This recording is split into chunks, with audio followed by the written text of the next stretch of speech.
Pandaemonium is the current raid series in Final Fantasy XIV. The final part of the story is coming out soon during 6.4.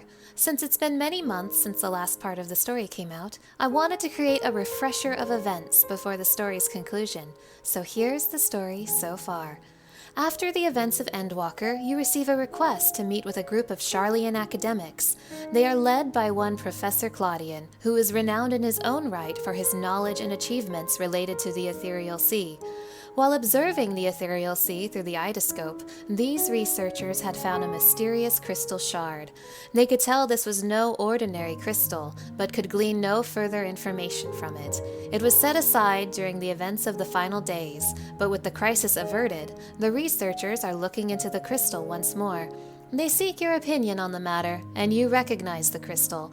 It is similar to the crystals the Convocation of 14 used to store their memories.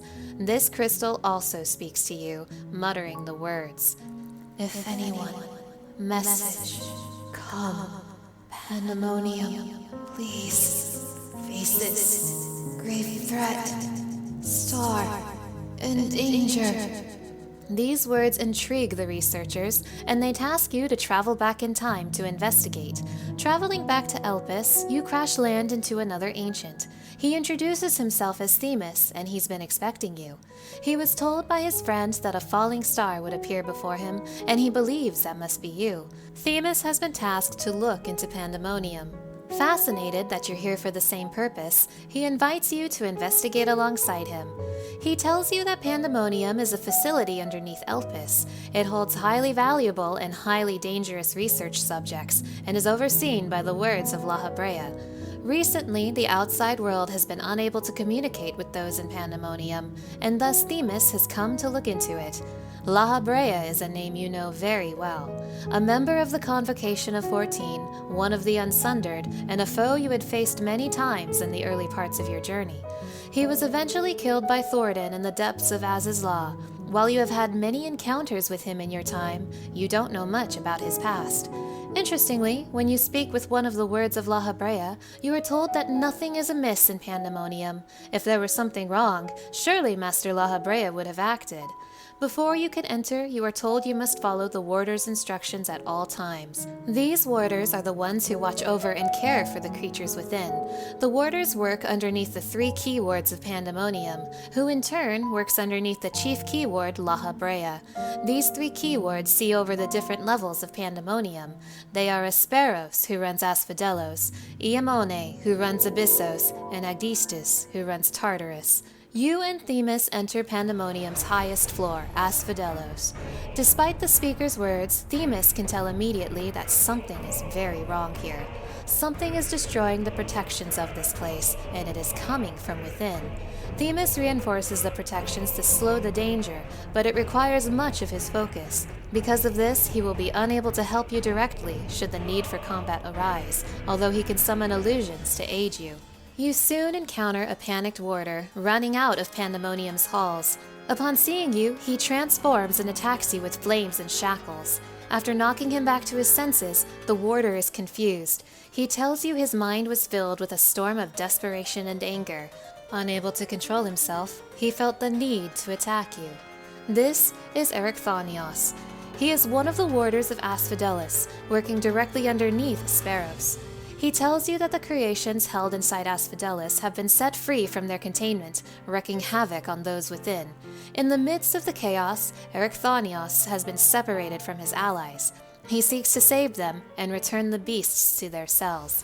With Ericthonios' help, you are able to make your way through Pandaemonium's halls and seal away the creations. Ericthonios needs to use interment magics, a more powerful form of ethereal shackles, to seal the beasts. But he's not powerful enough to do it on his own. Themis offers to lend his own magic to help boost Ericthonios' power, using the opportunity to learn how the magic works. And so the 3 of you team up and start sealing away the creatures of Pandaemonium. Although Ericthonios says he's not good with magic, Themis disagrees, impressed with his casting of the Interment spell. Ericthonios explains that Ethereal Shackles is the only spell he's good at, being forced to practice it since he was a child. For you see, Ericthonios is the son of La Habrea, although he despises the man.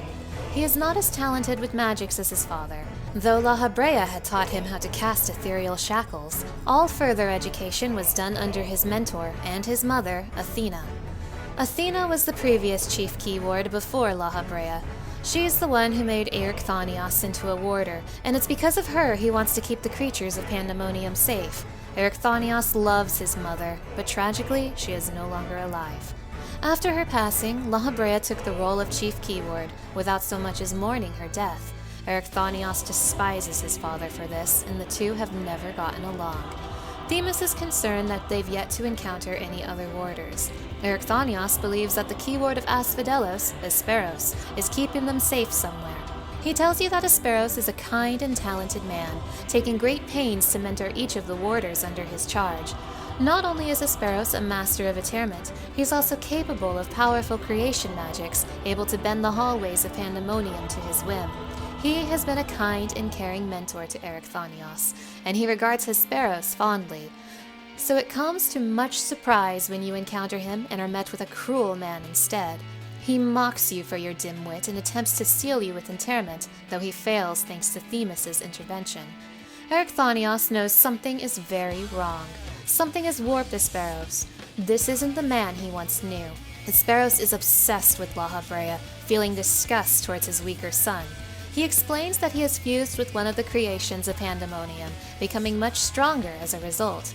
This fusion has made him into a greater being, a Hemitheos, and he's ready to serve La Habrea to the very end. You have no choice. You must stop Asperos. Upon defeating him, you attempt to steal him away, but he refuses to be held in chains. He would rather die than give you the knowledge you seek, and so, in La Habrea's name, Asperos takes his own life. With Asperos gone, his magic is fading throughout Asphodelos. Themis takes this opportunity to seize control of the facility, but he senses something amiss. Now that Asphodelos is free of obstructions, he can sense something dangerous stirring within the next floor, Abyssos. A warding sigil keeps you out, and so you have no choice but to temporarily put your investigation on hold. It is clear Asperos isn't the one behind all this. He was working for someone else. Themis believes that Asperos may have had his mind muddled with a powerful magic, the same such magic that caused Erechthonios to attack you in a panic before. Did someone else turn Asperos into a Hemitheos? If this is true, who else might be transformed? While Themis and Erechthonios try to find a way to Abyssos and seal away any other creatures roaming Asphodelos' halls, you take this opportunity to check back in with the Charlian researchers in the present day. The academics want to look further into the crystal, but this too will take some time. After some intensive research, Claudian says he is now able to hear the crystal's whispers. Though the owner of this crystal is still unknown, Claudian has managed to find a strange etherical signature within it. The pattern suggests a feeling of loss or yearning, specifically a yearning to be made whole. Upon further study, a faint but identical signature had been found elsewhere. There is another such crystal somewhere out there. Claudian is determined to track this additional signature to its source and sets off to search for it alone. While he conducts his search, you return to Pandaemonium. Upon your arrival to Elpis, you reunite with Themis. The warding sigil leading into Abyssos has been successfully destroyed, but before you can continue, Themis has come back to Elpis to look into another matter. In the meantime, Erechthonios remains in Asphodelos, practicing interment so that he may one day master it without Themis' help. You and Themis seek out one of the words of La Habrea to ask about the current situation, and this is what he had to say. Circumstances were different when Pandaemonium was built, and originally many of the creations there were sent from Elpis. Over time, interests in the facility changed, and failures in creations deemed too flawed for even Elpis drew the attention of Pandaemonium's researchers. The chief keyword, Master La Habrea, is the one with the authority to decide which creations are worth the research. So if Pandaemonium's resources were being misused, it would be under La Habrea's authority. The speaker doesn't like this implication and informs you that the keywords also have some control in the facility. Even La Habrea wouldn't be free from their scrutiny. The keywords are responsible for reporting any irregularities within, and though communication has been sparse, the words of La Habrea have recently received a report that all is well within Pandaemonium's halls. A blatant lie. One of the remaining keywords is in league with the party behind this. With this new information, Themis urges you to return to Pandaemonium in haste. Meanwhile, in Asphodelos, Erechthonios is practicing his interment magic diligently. He almost has it, but he's not quite there. Caught unawares, he is approached by a strange familiar. The one speaking through the familiar tells Erechthonios that they are the one who has been releasing creations from their cells, and the one who was controlling Asphodelos until recently. Erechthonios is quick to recognize the speaker. It's Lahabrea, the chief keyword, his father. Lahabrea attempts to capture Erechthonios, saying he is indispensable to Pandaemonium's great experiment. He says he's going to see Erechthonios' wish fulfilled, a wish that Lahabrea also holds. Before Erechthonios can be taken, you and Themis return to confront the familiar. Erechthonios refuses to listen to his father's words, staying the course of their goal to save Pandaemonium. Themis isn't happy at this revelation that Lahabrea is the one behind all of this. The misdeeds perpetrated here could not have been done by the Lahabrea he knows. The three of you make your way through Abyssos, but are quickly ambushed. You get warped into the cell of one of the beasts. Upon defeating and sealing away the creature, you are finally confronted by Lahabrea in person. He activates a trap that reacts to your ether and binds you. However, your ether is much thinner than Themis's, so you are unaffected by the trap. Lahabrea advises you against attacking him. If you strike him down here, Erechthonios' wish shall remain unfulfilled. Never again will he meet Athena, his mother. He tries to convince Erechthonios that the two of them are of the same mind when it comes to Athena, but Themis is still not convinced this is truly Lahabrea, so he makes a request of him. What is his name? Themis, Lahabrea says, but that was incorrect. Themis has his answer, and he breaks free of the trap. This man is a passing imitation, but the real Lahabrea would never call him Themis. Just then, a magical attack fires from behind. Another man stands behind them, a man identical to Lahabrea. He looks towards Themis and he says, "What trouble have you gotten yourself into, Elidibus?" For Themis is no ordinary ancient. He is Elidibus, another member of the Convocation of 14, and another Ascian you know very well. He too has caused you a lot of trouble in the present day, but it was thanks to Elidibus that you were able to travel back in time in the first place, having used the last of his strength to create a passage for you. The real Lahabrea takes great pride in the Convocation, and he would never address Themis as anything but his title, Elidibus. This man is the real Lahabrea, so who is this impostor? He removes his mask and reveals his true face, the face of a much younger Lahabrea. This man hates Lahabrea, a pitiful man who values position above all else, and who murdered his own wife, Athena. He identifies himself as Hephaestus and leaves. Lahabrea has a lot of explaining to do. Themis apologizes for hiding his identity as Elidibus from you. This was necessary for the investigation, for reasons which do not involve you. After him and his dear friend Azem detected irregularities in Pandaemonium, they decided the best course of action would be to hide his station as he conducted his investigation. Before you return to the gates, you hear a distant voice. Please, help him. Save him. Back in Asphodelos, Lahabrea begins to explain. While he knew about the anomalies within Pandaemonium, as well as the investigation being conducted by Azem and Elidibus, he saw no reason to involve himself until now. He was surprised to receive a report from one of the keywords that nothing was wrong in Pandaemonium. Lahabrea has been aware of Hephaestus' existence, for he is the one who created him. He is Lahabrea's other half, and his equal in every way, but within his heart there is naught but greed, envy, and desire. He is the product of an experiment gone awry, an experiment he had thought was sealed away. Hephaestus said that Lahabrea was the one who killed Athena, and Erechthonios presses him on these words. But Lahabrea deflects his inquiry, saying Hephaestus' mind is just the ramblings of a tortured soul. Now that Hephaestus has been awakened, he must be put to rest. Lahabrea wants to destroy Pandaemonium, but Erechthonios pleads to Elidibus the emissary to consider a different path. Elidibus chooses to stay the course and continue the investigation into Abyssos. Before you continue, you speak with Erechthonios alone. He has a lot on his mind. He wants to save the warders, believing they shouldn't be abandoned just for carrying out their duty, and he wants to know the truth of his mother's death. All he was told was that she perished in an accident, but no one would say more. He doesn't trust La Habrea, who was ready to destroy Pandaemonium and sacrifice the warders within. Though he is loath to admit it, Erichthonius acknowledges that La Habrea will know more about the further depths of Pandaemonium than the rest of you, so you ask him about Abyssos' keyword and what to expect. The keyword of Abyssos is Iamani. She is a woman gifted in magic with a highly logical mind, but La Habrea can sense her soul is stained with corruption. It seems she too has become a Prometheus, though likely against her will. You defeat Iamani, but instead of killing her, you succeed in sealing her away with interment. Perhaps someday a way will be found to undo what's been done to her. Erichthonios is pleased that she was safely captured, but La Habrea isn't pleased with Erichthonios. A warder who can't conduct duty without aid. Erichthonios' presence is a detriment to this mission. He asks Erichthonios what his goals are, and he tells his father he wants to see Hephaestus in chains. He wants to know how he plans to resurrect Athena. La Habrea doesn't like this answer, and demands Erichthonios to leave Pandaemonium and never come back. This causes a fight to break between the two of them, and Erichthonios accuses La Habrea of killing Athena. In this moment of rage, he is overcome by voices in his head. Hephaestus will guide him to his mother. He loves her so. He must see her again.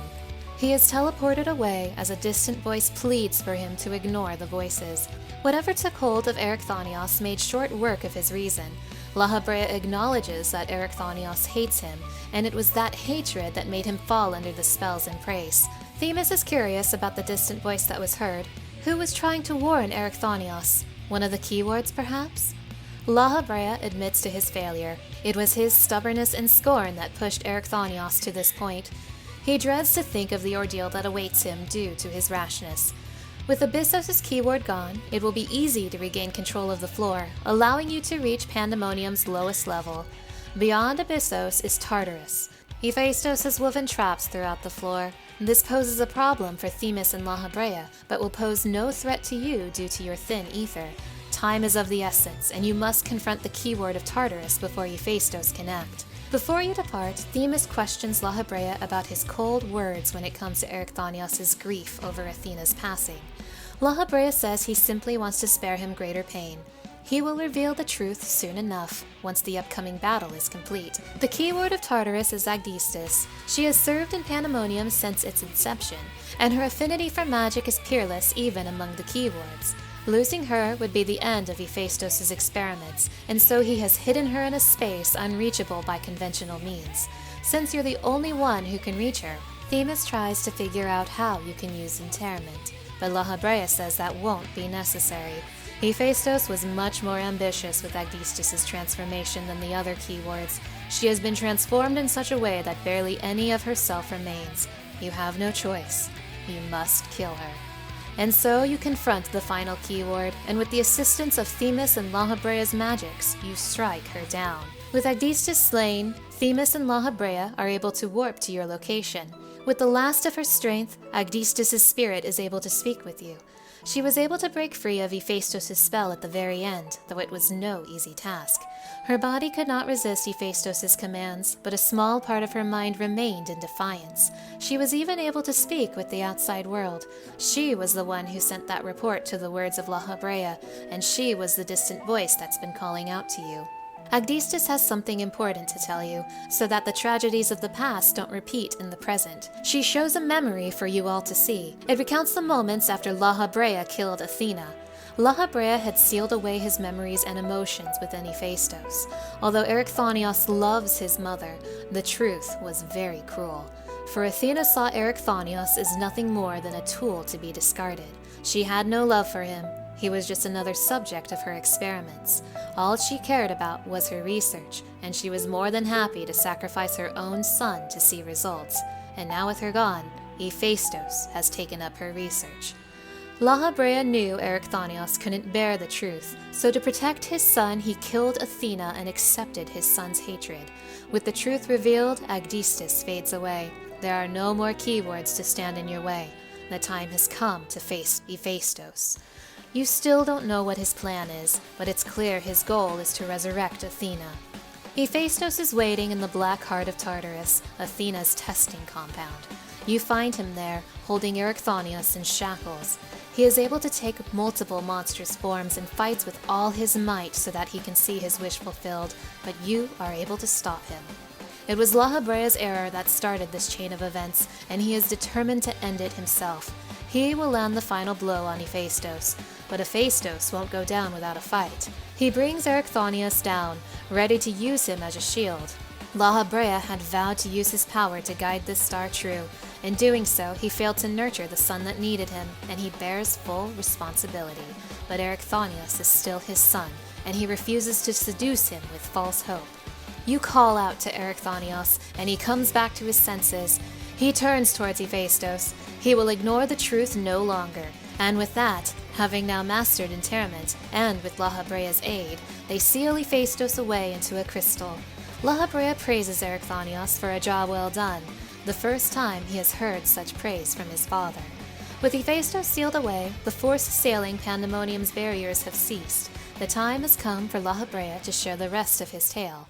Athena was obsessed with uncovering the secrets of life. She wished to shatter the limitations of soul and find a way to enter the realm of the gods. When Lahabrea learned of what Athena was doing to their son, he threatened to take her life. Athena had no issue with this, only insisting Lahabrea learn why she was doing this first.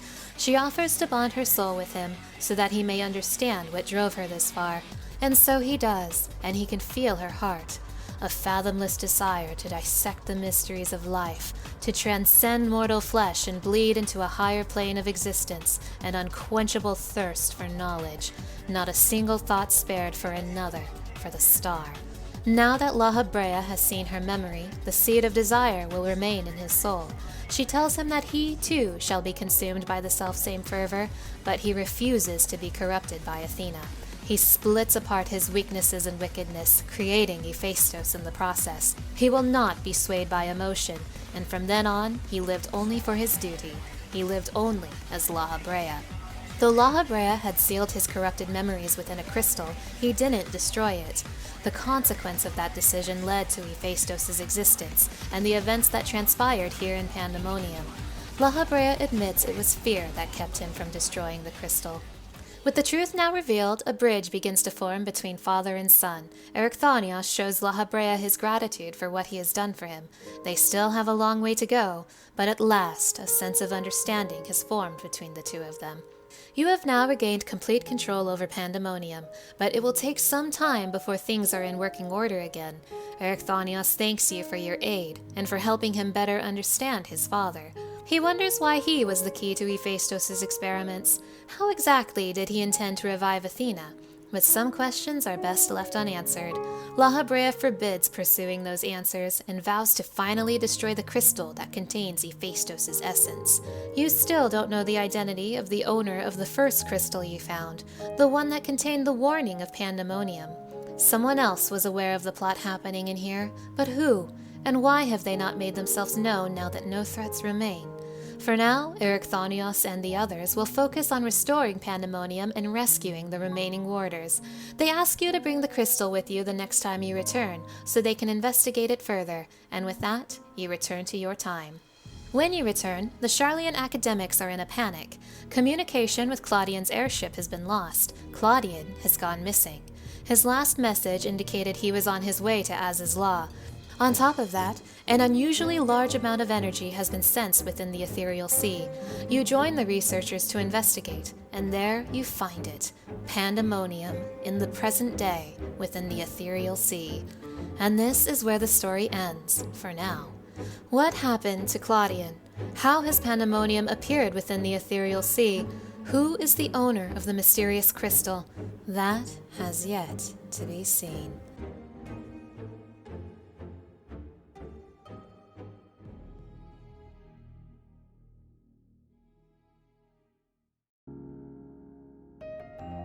Hello! Thank you so much for watching my video. Since Pandaemonium's finishing up soon, I really wanted to refresh myself on the story so far, and I thought this would be a fun opportunity to put together a recap video. I've wanted to branch out more in the types of videos I make, so let me know if you liked this style of video, and I might make more in the future.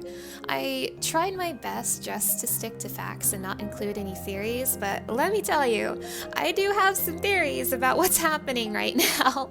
But I'm gonna save that for my Pandaemonium Part 3 video, so please look forward to it. I would love to hear your theories on the story so far, so if you would like to share any theories in the comments, let me know what you think's going to happen next in Pandaemonium. Also, I didn't include anything from Savage in this video just because the stuff that happens in Savage isn't canon to the story, but there are some interesting things you can learn from Savage, especially in Asphodelos Part 2, but I don't want to think about Asphodelos anymore. I don't want to think about high concept. Get out of here, get out of here.